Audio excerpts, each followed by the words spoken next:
My name is Adeola Olatunji from ZER Consulting Africa, and I'm very happy to welcome you to today's edition of the ZER SCALE Masterclass, where we scale African excellence together. Today's masterclass, the theme of today's masterclass is championing excellence. If you are an old joiner, you know that all our masterclasses follow a particular theme. Those are themes aligned with the ZER scale framework.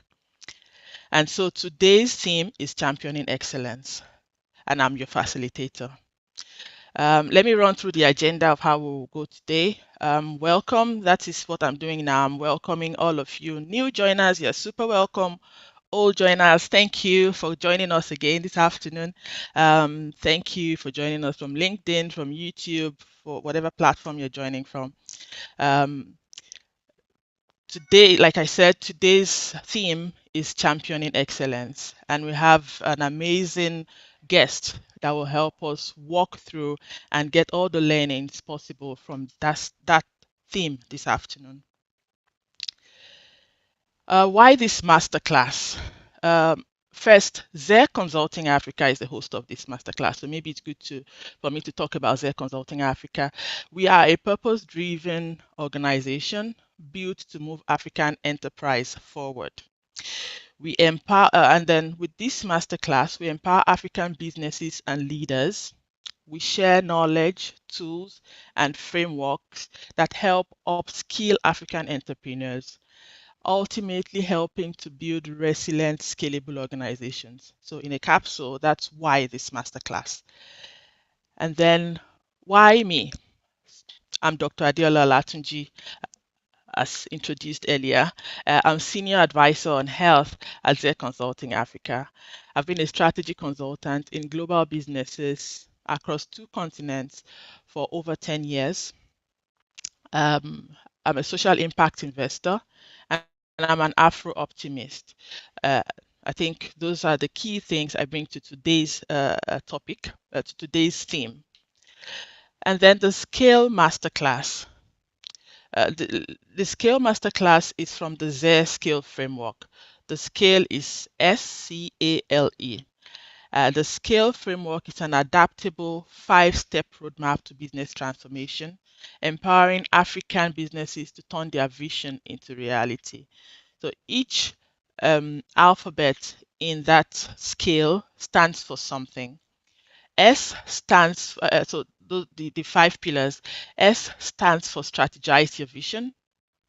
C stands for champion excellence, which is our theme for today.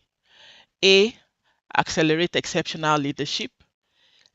L, leverage governance for sustainable growth. And E, expand your impact via growth capital. Now, if you're an old joiner, you would know we've run through one or the other of these themes since we started this masterclass series. Today, we will be learning.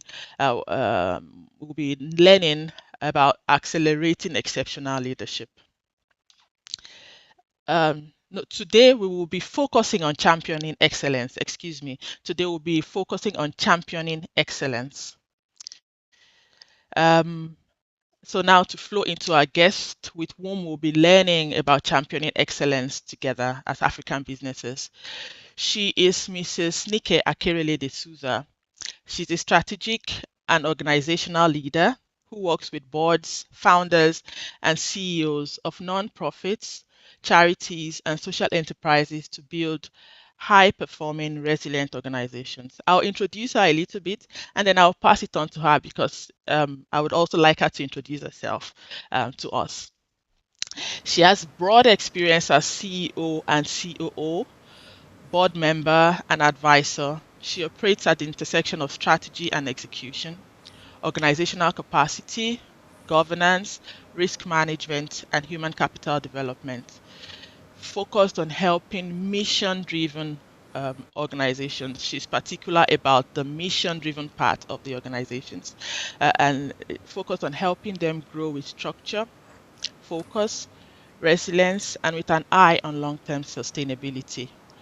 I will pass the baton to her now to do the rest of our introduction herself, and then we start the discussion from there. Good afternoon, Mrs. D, welcome to today's masterclass. Thank you so much, Adiola. It's good to be here. And thank you to the ZER Consulting Africa team that put all this together. It's really a privilege to be here. Thank you also to everyone for taking the time out to join us during this hour that we're going to have this discussion today. So it is a privilege to be here. I believe you've done a lot of introduction already about myself, but if anyone would like to know more about my career and what I do, please go to my LinkedIn page. There's a lot there, so I don't want to take too much time. And then of course I will share more insights, obviously as we have the discussion as well. Thank you. Thank you. So we just jump right in. So you spent your career helping leaders and organizations succeed. You've led across various sectors, Big Four consulting, international development, for and non-profits, including holding several board roles. So now, is there a thread that runs through all your work and leadership in all these sectors? Is there something you can say, this is the theme that ties all of this together for me? Thanks, Adiola. I would say, funny enough, as I was preparing for this discussion today, I sat back and kind of reflected over the last 25 plus years that if I look at post university, what I've been doing. And yes, there is a theme that is quite clear. I will not say that I designed it from the word go to be what it is at the moment, but I would say that it was probably based on a lot of the choices that I've made over those years throughout my career and the commitments that I've taken on. So when I look back at where my career started at Arthur Andersen and KPMG in Nigeria, supporting clients and leading teams and helping organizations to succeed, whether it be for HR consulting, audits, internal audit, etc. And then I left that environment and I built my own entrepreneurial business in human capital consulting, where I again helped organizations succeed by recruiting and managing their own people. I then proceeded from my passion for human capital to co-found an initiative, a non-profit organization called Teach for Nigeria, where we are equipping young leaders for impact. And then I look again at my recent role as Chief Operating Officer of IIED, where I oversaw operations and people, building capabilities across the organization, and of course taking on board roles, as you said, for education and youth development. So I do see a theme now. I see clearly that I enjoy building institutions. I enjoy developing people and supporting both the organization and the people, the human capital to succeed, to perform at their best. So that theme definitely runs across a lot of what I do. Okay, thank you. So you're the organization builder and the people builder. Even if in the beginning didn't say, this is what I want to do, but that's the thing that has emerged from your reflection, which is That's good, correct. good. And when you look back at all these experiences, what then does organizational excellence mean to you? That's a big word. So when we look at excellence, we're looking at really and truly for me at an organizational level, I'd be looking at excellence being the ability to consistently deliver on the purpose of that organization at a very high standard. So I use the word consistent, I use the word sustainable at a high standard.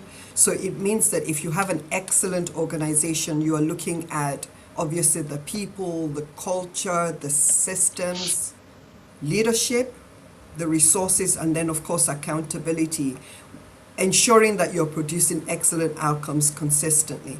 And easier said than done. I believe that in order for us to operate at that level, there needs to be concrete and strategic investment in building that.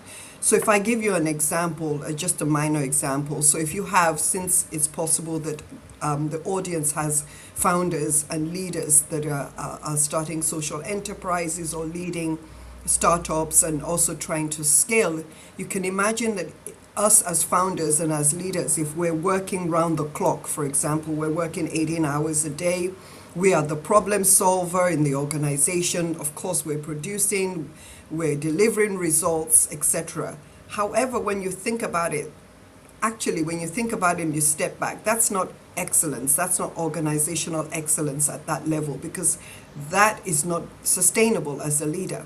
Certainly not at an organizational level. So when we, for example, when we depend on one or two people to build a sustainable organization, I would say that's an example of, that's not excellence as an organization.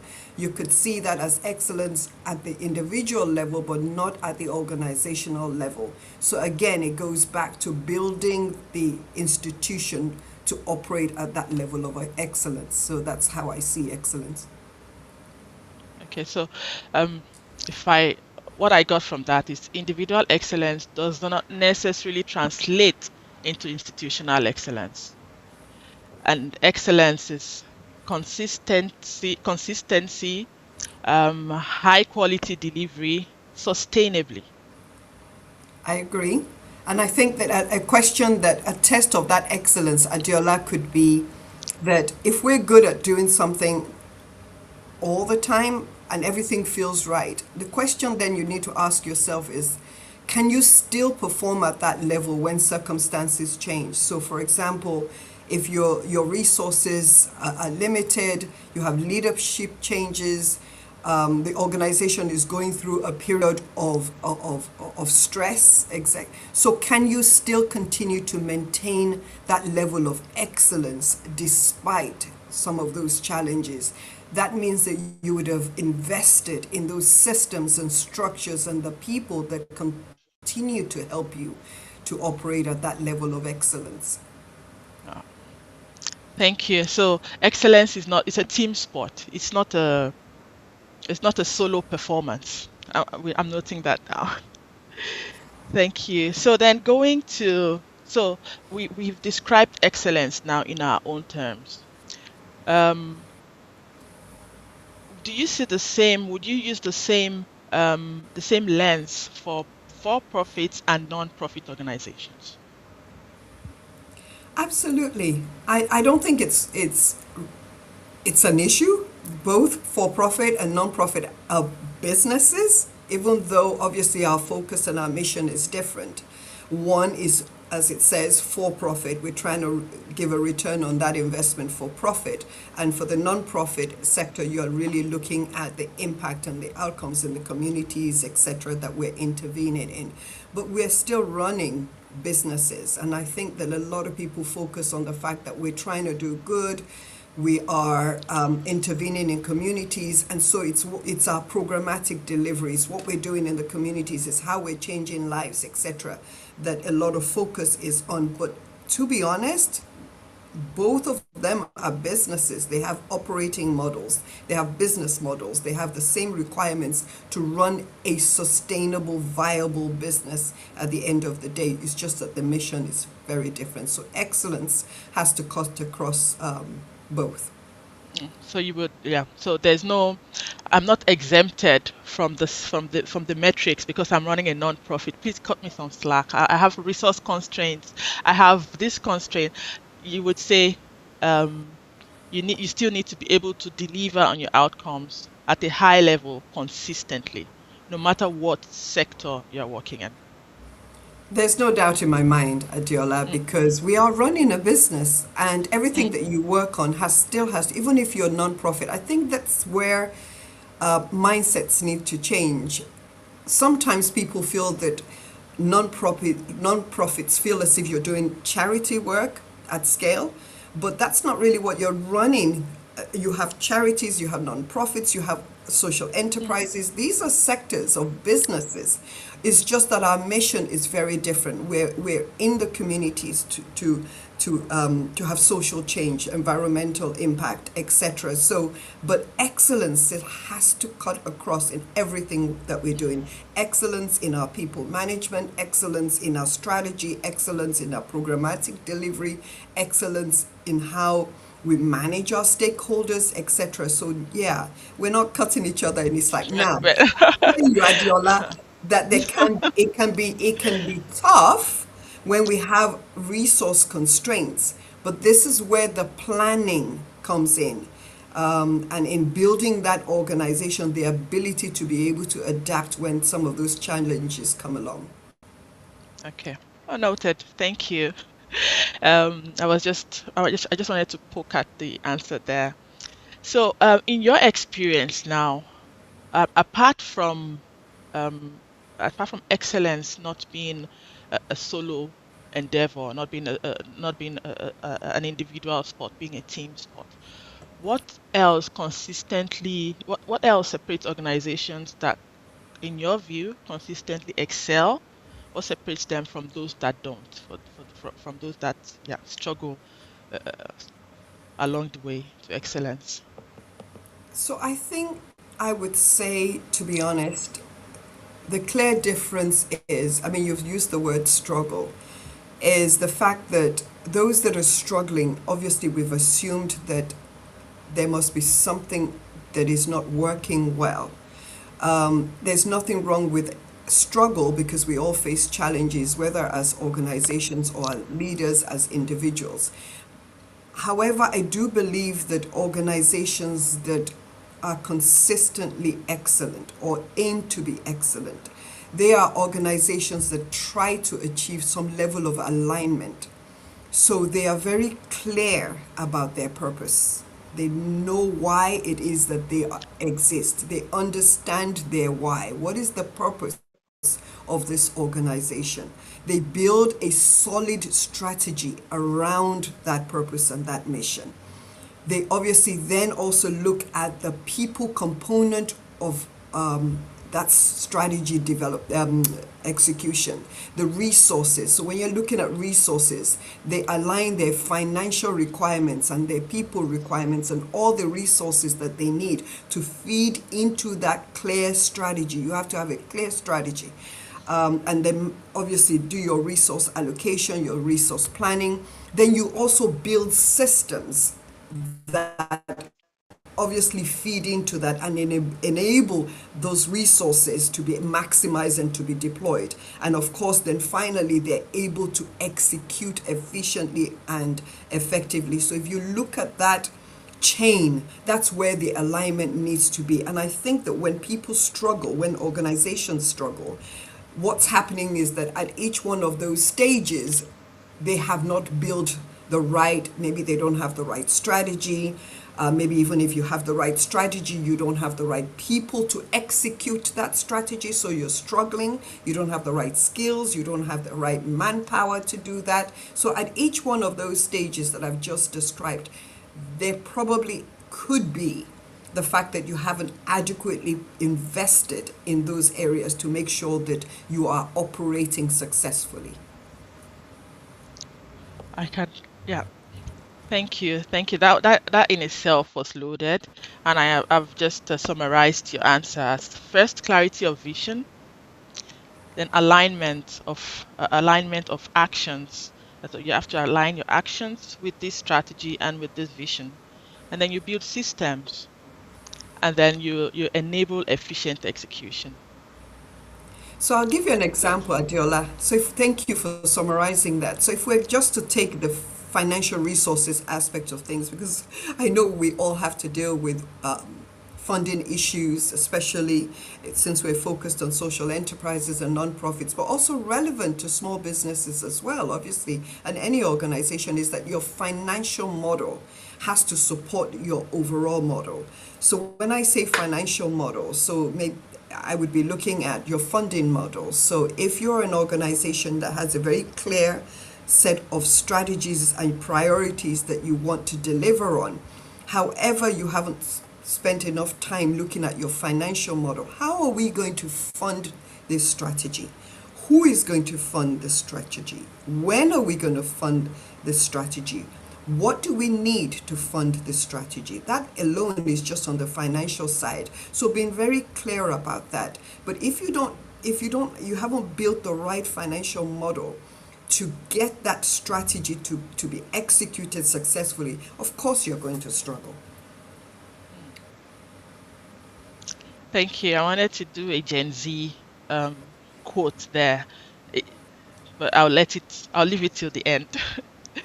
Then, so I would like to know now, for if I'm starting an organization, and we see this often, I have a lot of passion. I've identified the problem. I'm I'm very driven. This is the problem, or the big problem in the society I want to solve, and then I go and start something. Um, and I think, okay, and then I pause and I'm like, okay, this is hard. I'm passionate. I'm determined. I'm visible out there in the public, but I'm struggling to achieve my outcomes. So it's what we see that many purpose-driven founders, many founders in general, believe that passion and determination are enough to build a great organization. Do you share this view? I think I know the answer, but do you share this view? To be honest, Viola, I've been there. I've been there as an entrepreneur myself or a founder where I have in the private sector, as I said earlier on, I have started a human capital consulting firm that I had for about 15 years, which I then eventually sold. And of course, as a nonprofit, I've also founded Teach for Nigeria. So I have experience, obviously, with what you're saying now. It resonates a lot with me. I say that passion is, it gets you started. It really does, because you need to be passionate about what you're doing in whatever sector you're in. You need to be passionate about it, and of course, determination is really what gets you through as a leader, as a founder, through a lot of those challenges that we've discussed and many others that are out there in the whilst we're trying to run our organizations, those very difficult periods. But I have to tell you that for me, coming from the perspective of, we just talked about excellence and successful organizations. If you have passion, you have determination. As I said, they are ingredients for what we all need. However, they are not substitutes. They are not substitutes for organizational capability. What do I mean by that? I think what we've done is that, we go out there, as you said, we're out there trying to deliver our mission on our purpose. And however, we haven't built the organization that would allow us to deliver that. So we start up with a couple of people here and there. We get a couple of donations here or there. And of course, my example is in the nonprofit sector, where we have a lot of startup nonprofits and nonprofits, for example, that stay very small. We have volumes of nonprofits that stay very small. And there's nothing wrong with that. However, if you're going to grow and scale and impact the community and your beneficiaries a lot more, then you need to build a best practice firm, a best practice organization that has the capacity and the capability to deliver on what we're talking about. And that really goes back, Adiola, to, for example, what I've said before: systems, your talent, your governance structure, your financial discipline, the culture that you've built. Now, this is hard work. This is really hard work. And as a founder of a small organization, let's say, for example, you started with 10 people and then you're scaling to maybe 50 people and gradually, obviously, moving to 100 people, you are growing. And if you haven't built the organizational capabilities and the capacity to deliver at that level, you are going to struggle, because we talked about that earlier on. And so investing in the institution, investing in that organization to build those systems and those structures is absolutely key. So it goes beyond passion and determination. You've got to be able to deliver on some of those other things as well. Otherwise, you're building a very sort of weak foundation for growth. And as you're growing, so as you're moving from startup to growth to scale in your development. At each one of those stages, the organization needs more strengthened capabilities and capacity. Yeah. That helps. Yeah.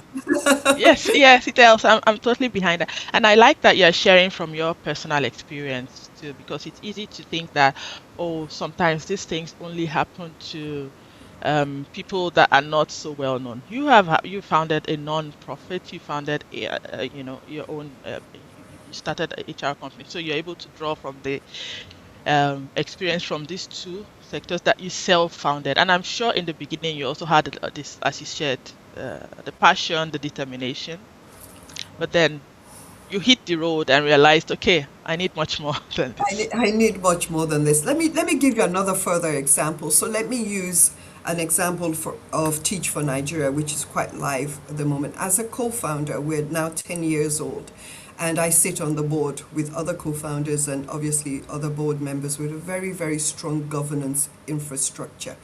How we started 10 years ago, where we were a startup. I would consider in the first 5 years you're still pretty much of a startup. You're bringing, the founders have come in or the leaders have come in, you're recruiting people, you're sourcing for funding, you're running around building a team, building a leadership team, all of those things. But as we were scaling, where we started, for example, with maybe 10 employees in the first 2 years or maybe 20, we now have over 80. We've been through 4 states across Nigeria. We have impacted over 630 schools. We have over 2,000 alumni and current followers. So you can see growth, and we're scaling. I can tell you that where we are today, it's not the same systems, the same structure, the same governance structure as well, the same funding that we were in the first 5 years. So you're depending on your developmental growth as an organization, things have to support that growth and that scale. And it's important as founders, as leaders, and also your board, that to make sure that you are still focused on the things that you need at those different stages of that development if you're going to grow and scale. Thanks a lot. Thanks a lot for that. Uh, yeah, it's good to always make things. I like it when we make things concrete. This is a real organization that everybody can see and check up. Teach for Nigeria. So thank you. Um, Next one, I would like us to talk about resilience. One phrase that stood out in your profile was that you help organizations become resilient by design. What does that mean? And how would you describe a resilient organization? I have to confess before this, I have my bias against that word resilience. I think we lean on it too much as Africans. I don't know. I've also worked in the non-profit sector. I work now in the for-profit sector. And one day I asked my colleagues, why is it that it's certain groups of people maybe that are already disenfranchised or that are struggling a lot, and you're like, oh, that lady is so resilient. So I started developing some bias against that word. But then, of course, that's my personal reservation, and it's not universal. It's just something um, that when I see something or someone being described as resilient, I want to look behind what is this resilient label we have stamped on this thing. So, what's your take on resilience? What does it mean that you help organizations become resilient by design? And how would you describe one? Thank you, Adiola, and thank you for sharing. Absolutely. There are words that hit us quite differently. Resilience for me, I see very much slightly different, in the sense that resilience for me, if I look at words that I could use, would be strength in a positive sense. So when you have a resilient organization, and that is not just unique to social enterprises, to SMEs, to nonprofit, it's building all, even for-profit, large organizations of whatever size. An organization needs to be resilient. The same way you would say maybe an individual needs to be resilient, an organization needs to be resilient. What do I mean by that? It means that we have to build the the capacity to absorb disruption, to be able to adapt, to continue to perform despite. So you'll agree with me, Adiola, that there's so many uncertainties and so many risks in the business terrain, in whatever it is that we're all operating in. So if I was to look at, for example, risks that most of us obviously are dealing with every day, we can see the global economic uncertainties. We can see the geopolitical uncertainties that are happening and the impact that it's happening. We can see increasing conflict, especially across the African continent. We can see increasing poverty, inequality that obviously is crying out for a lot of service delivery and for organizations, especially both corporates through their CSR and also nonprofits through a lot of the programs that they do to begin to address some of these inequalities and poverty. We've just gone through significant funding pressures where organizations are looking everywhere for different forms of funding now to sustain their strategy and the work that they're doing. So there's so many different challenges and risks and uncertainties. And if we don't build organizations that have the ability, the strength, the foundation to be able to adapt and to continue performing despite these challenges, then we would say an organization is not resilient. So we don't need to wait for a crisis to hit our organizations. Whatever that crisis could be, it could be crisis at the leadership level where the founder or the executive director or one of your senior people suddenly leaves or something happens. Have we designed the succession, for example, the succession planning in the organization that allows for somebody else to step into that role, whether it's temporarily or permanently? Have we thought about that? That's part of the resilience building. Have we built the right leadership team? Have we built the right governance structures? Are our boards strong enough to be able to support us through these periods of challenges and uncertainties and shocks?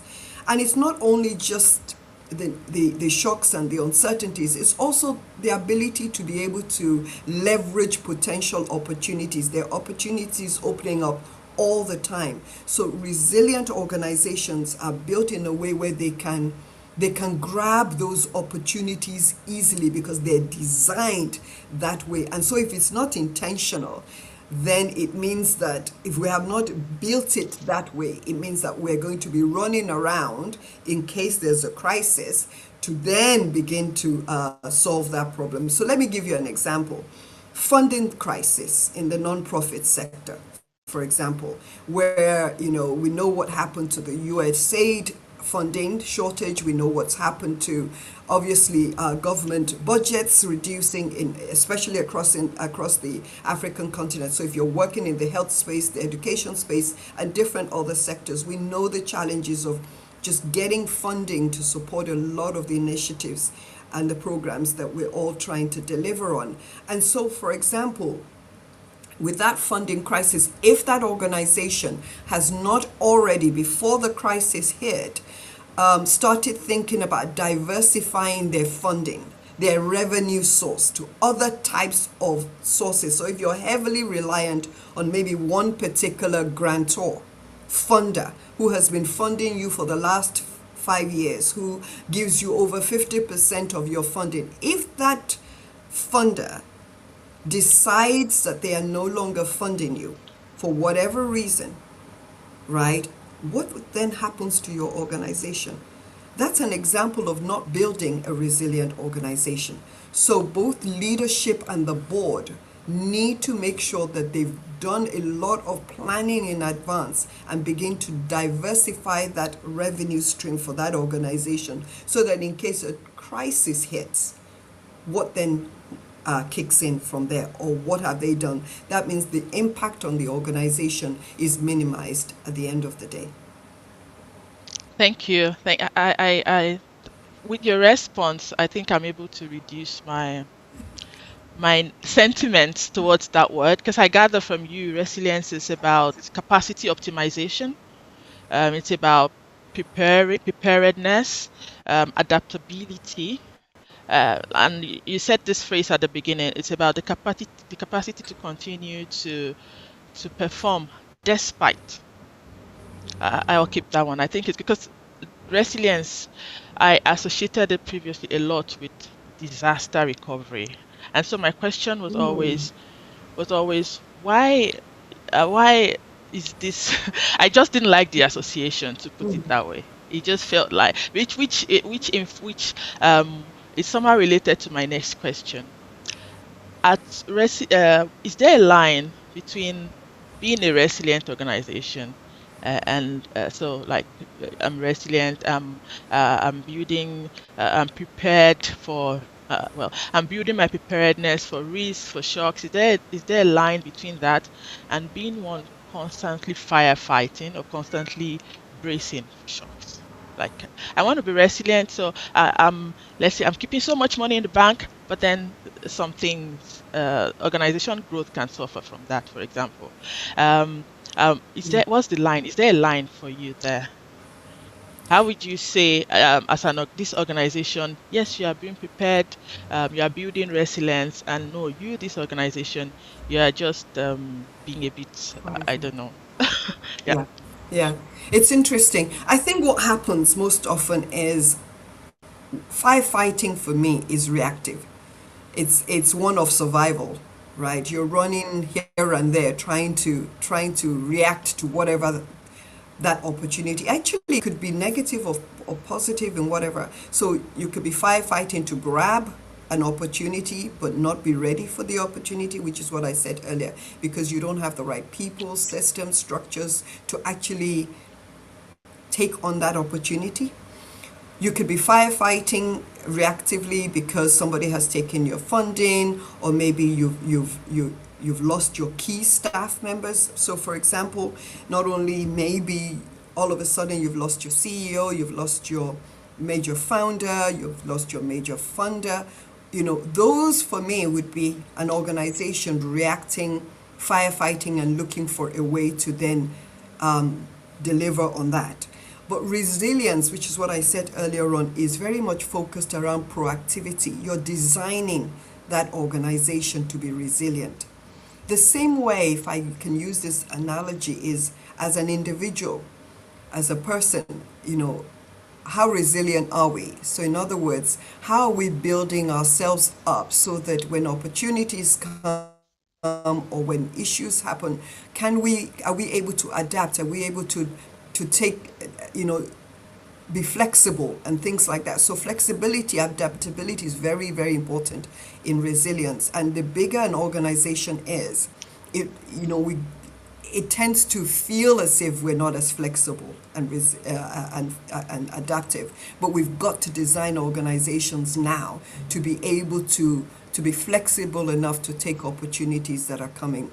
If there is a particular government funding for an initiative that's close to what it is that you're doing as a nonprofit or a social enterprise, for example, do you have the ability quickly to be able to mobilize to grab that opportunity? So this is all really about designing that resilience so that, for example, if you keep losing good people, which is what I've said earlier on, don't let's not just keep recruiting replacements. So I see a lot in some organizations, because I've done a lot of work, as I said earlier on, helping organizations with their human capital and working in human resources. I see organizations, just people are not staying, they're leaving. So they stay a year, 2 years, and then you start seeing exits at different levels. I mean, as an organization, as an SME, whatever level you're in, if your staff are leaving, you're not building, you don't have the human capital to be resilient, because opportunities, who's going to help you to deliver on that opportunity? Who's going to help you manage those risks? So you have to go back and understand why you're losing people. Is it that, what's happening with your staff retention? Is it your compensation? Is it your learning and development? What is it? Is it your welfare? Is it the culture in the organization? What is it, for example, that's making you lose people? And so those things are very important, because if you don't have people to deliver your programs and your initiatives and to run the organization, then you certainly are going to be firefighting all the time. Yeah. Thanks for framing it. Thanks for framing it properly for us. Thank you. I hope the adequately when we have questions, feel free to pop them on the screen so that we can roll them into the discussion as we go along. Um, I want to go now. We just talked about people, or we just mentioned about people. I want to ask some people related questions now. So I'm a founder. I want to paint a scenario. I'm a founder. I'm scaling from 15 employees this year. I expect, because I've been doing all the good things and I'm growing, I expect that next year, 2 years, I'm going to reach 80 people. So how do I prepare for this scale? That's one scenario. But the most common scenario I've seen is that some founders grow beyond their expectations. I was 15 and now suddenly I'm 80. So that's the second scenario. What do I do if this growth happened faster than I planned for? The good scenario, the gentle scenario first, please. So I would imagine that when we're growing that fast and we're scaling, again, going back to designing growth, is that we see an opportunity, we're growing, this is all positive. And that's how we want to do. We want to grow and we want to scale. Yeah. It just means that how we do that needs to be different. So going back to what I said earlier on, when I said that at each stage of the organizational development, you're going to have different capabilities and capacity. And you have to be aware of that. So what you did 5 years in the beginning of the startup is not going to serve you when you're growing. So you then need to go back to building that institutional strength. So as a founder, as a leader, for example, an example is that you need to move from you doing everything, as we all know in the beginning, in the preliminary years when we have a small team. We're running around. We are the accountants, we are the HR people, we're the chief marketing officer, we're the chief delivery officer, we're the fundraiser. All of those things, we really roll up our sleeves to get that done. But as you're growing, Adiola, as you've just mentioned, that you're increasing investment in your people resources. You need to begin to enable that environment rather than you doing as a leader and as a founder. You need to stop being the doer. Of course, you have your responsibilities, but you need to enable your staff. You now have 50, 80 staff members. You need to create an environment that enables them to take responsibility, to take authority, and to deliver, so that you, the founder, redefine your role to one of a more strategic person. You're managing risks. You're doing more, of a high level of fundraising. You're working with the board. You're looking at the market and assessing opportunities. Your role really changes, and therefore you've handed over to that team that you're building, and you're enabling them to be able to execute successfully. And instead of directing that your team, you're also looking at coaching them and moving them to develop, to perform better as well, and developing them as they move. You're also moving from a position of being the primary decision maker, and you're looking at building decision makers, for example, within that system, so that all decisions don't keep coming to you. You are moving from just only managing people, you're managing a leadership system, because you should be building a leadership organization where there's a leadership team that is not only about you. So really and truly is about building that capacity. And I always say that organizations should be very, very careful about their growth, because the complexity of growth demands that you have to have the management capability within the organization to be able to manage that growth. Otherwise, let's go back to what we were talking about earlier. You're firefighting. Everybody's running around firefighting, and you don't want that. That's not a resilient, sustainable business longer term. Yeah. So your recommendation would be, whether you planned for this growth, whether you're planning for this growth or the growth has happened to you, pause and design a system of leadership. Design a growth. Design your system to enable leadership so that you are not the Lord and master of it all, so that you have other leaders in the environment in your organization that will also take decisions, that would also lead, basically.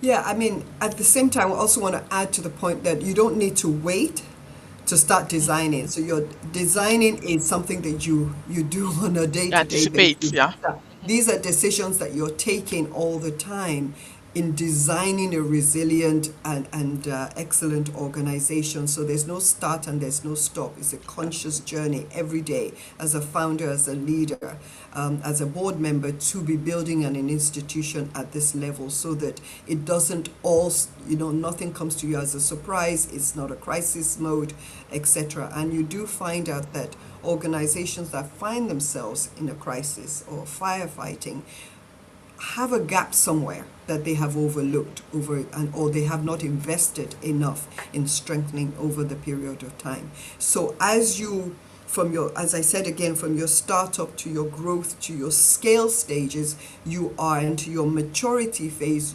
You have to make sure you're designing that organization intentionally. Thank you for that. So we flow now into building institutions, institutional on a more institutional level. You have served as both chief executive and board member. How has serving on both sides of this leadership table changed the way you think about leadership and excellence? So I've had the privilege, Adiola, of being, as you've said, being on both sides of this, Mm. and it's something that I enjoy. I've really seen, I'm more empathetic to both sides now that I've been on both sides. I understand now how the relationship works. One as an executive, Yeah. senior leader within an organization, and also from a board's perspective.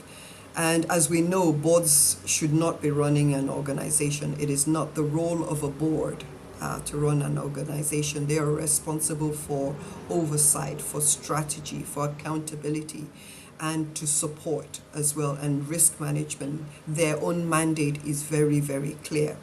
The CEO, of course, reports to the board, and the CEO, of course, should not ignore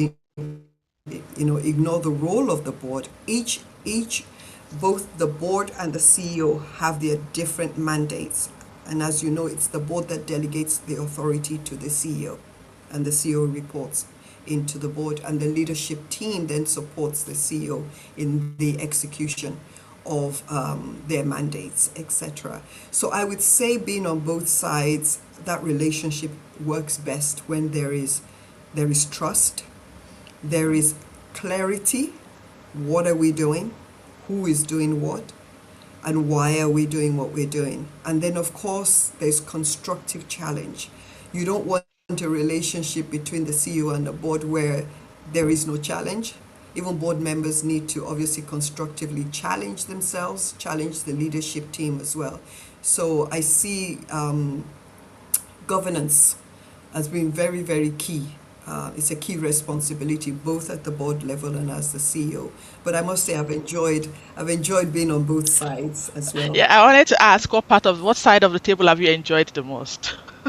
Well, I think I would say as a board member now, because again it elevates the work that I've been doing, where I was operating as a chief operating officer and a chief executive officer, and managing the business. But now when you step away to be a board member, it's a natural progression where you can then step you have to it's actually you have to change hats. It's not easy, because when you are as a board member, you feel like you want to run the organization because that's what you're used to, but you really have to step back and as a board member know that that's not your role anymore.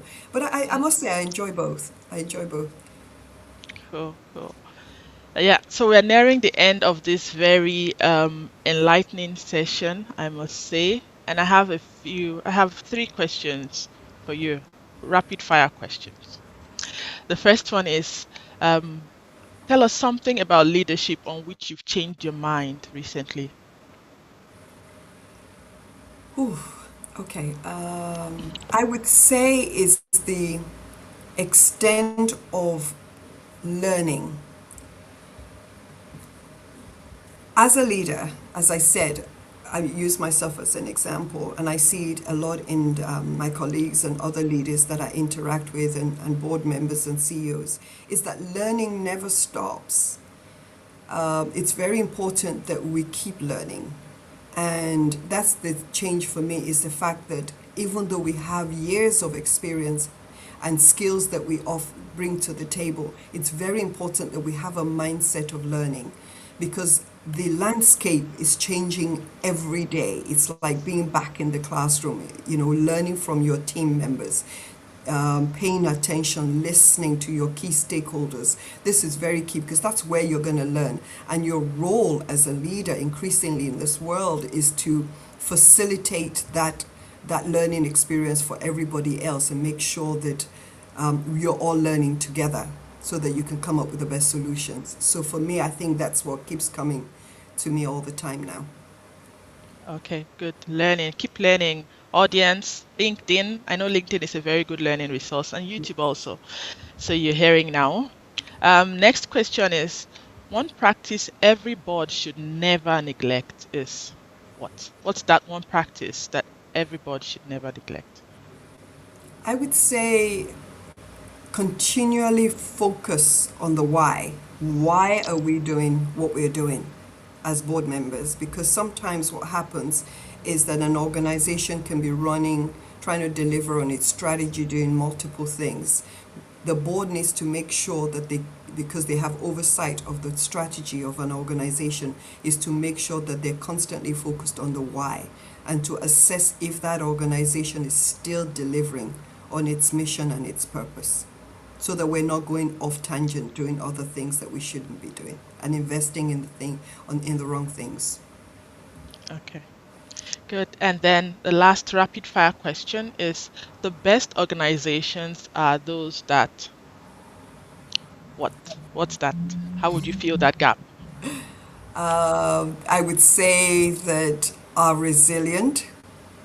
They are clear about their purpose. I think, going back to what I explained earlier on, you have to be clear about your purpose. You have to be disciplined in your execution.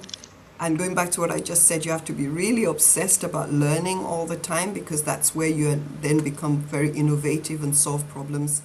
And then you have to be humble enough to adapt to what's happening around you. So the best organizations are those that are clear about their purpose, they're resilient, they are constantly learning, and they are humble to adapt.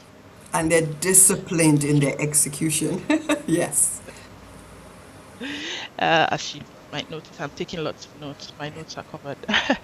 So this has been, I don't want this discussion to end, but we need to respect the schedule.